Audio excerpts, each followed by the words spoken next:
दोस्तों, हर क्लास में एक स्टूडेंट ऐसा ज़रूर होता है जो हर बार टॉप करता है और उसके कॉम्पिटिटर्स काफ़ी कोशिशों के बाद भी उससे आगे नहीं निकल पाते।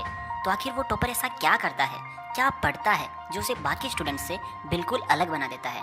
अगर हम प्रैक्टिकली देखें तो हमें ये समझ आता है कि ज़्यादा पढ़ने से वो टॉप नहीं कर रहा। पढ़ने को तो बाकी स्टूडेंट्स भी काफ़ी पढ़ते हैं, उससे ज़्यादा पढ़ते हैं। वो अपने मज़े में रहता है और खेलता भी है, अपने दोस्तों के साथ घूमता भी है, फिर भी वो हर बार टॉप कर जाता है। ये सवाल जितना अजीब है ना, इसका जवाब उतना ही सिंपल सा है और इसका जवाब आज आपको इस वीडियो में मिलने वाला है। तो आज मैं आपको टॉपर का वो सीक्रेट बताने वाला हूँ जिसकी वजह से वो हर बार टॉप करता जाता है और बाकी स्टूडेंट्स बस देखते रह जाते हैं।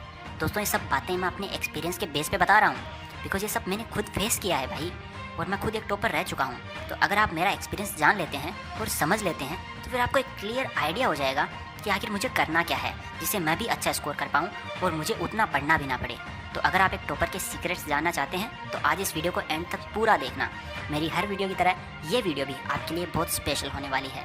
तो दोस्तों, अगर आपको याद हो तो इस वीडियो की शुरुआत में हमने अपने आप से एक क्वेश्चन किया था और वो क्वेश्चन ये था कि टॉपर स्टूडेंट जो होता है वो उतनी ज़्यादा पढ़ाई ना करके भी टॉप कर जाता है और बाकी स्टूडेंट्स अपना पूरा जोर पढ़ाई पर लगा देते हैं फिर भी उससे पीछे ही रहते हैं। और मैंने आपको बताया कि इस सवाल का जवाब सिर्फ एक वर्ड में है। तो क्या आप वो वर्ड सुनना चाहेंगे? तो वो वर्ड है balance. Balance between student life and personal life. बस इतना सा सीक्रेट है। जो टॉपर स्टूडेंट होता है ना, वो अपनी लाइफ को इस तरह से बैलेंस रखता है कि जब वो पढ़ता है तब वो सिर्फ पढ़ता ही है, और जब वो बाहर घूमने जाता है या अपने दोस्तों के साथ होता है तो उस टाइम वो पूरी तरह से उनके साथ ही होता है। इसको हम प्रेजेंट मोमेंट में रहना भी बोल सकते हैं। वो हमेशा प्रेजेंट मोमेंट में जीता है कि जो वो काम कर रहा हूँ, चाहे मैं पढ़ाई कर रहा हूँ या खेल रहा हूँ, तो उस टाइम वो सिर्फ उसी काम के बारे में सोचता है और उसे अपनी 100% एफिशिएंसी के साथ करता है। और इस वजह से उस काम का जो आउटकम आता है, जो रिजल्ट आता है, वो भी 100% ही आता है, जो कि ऑब्वियस है। क्या हम अपनी लाइफ में ऐसा करते हैं? जी नहीं। जब हम पढ़ रहे होते हैं तो 36 चीज़ें साथ में चल रही होती हैं। क्या ये सही नहीं है?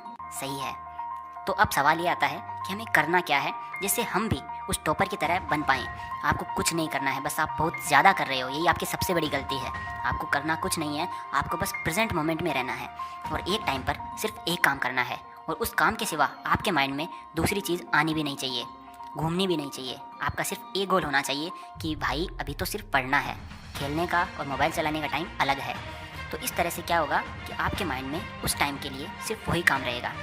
और आपको ये सोचना है कि भाई एग्ज़ाम्स पास आ रहे हैं, अभी तो सिर्फ पढ़ना है, तैयारी काफ़ी कम है, इतना सिलेबस जो है वो कैसे कवर होगा अगर मैंने अपना ध्यान पूरी तरह से पढ़ाई पर नहीं लगाया।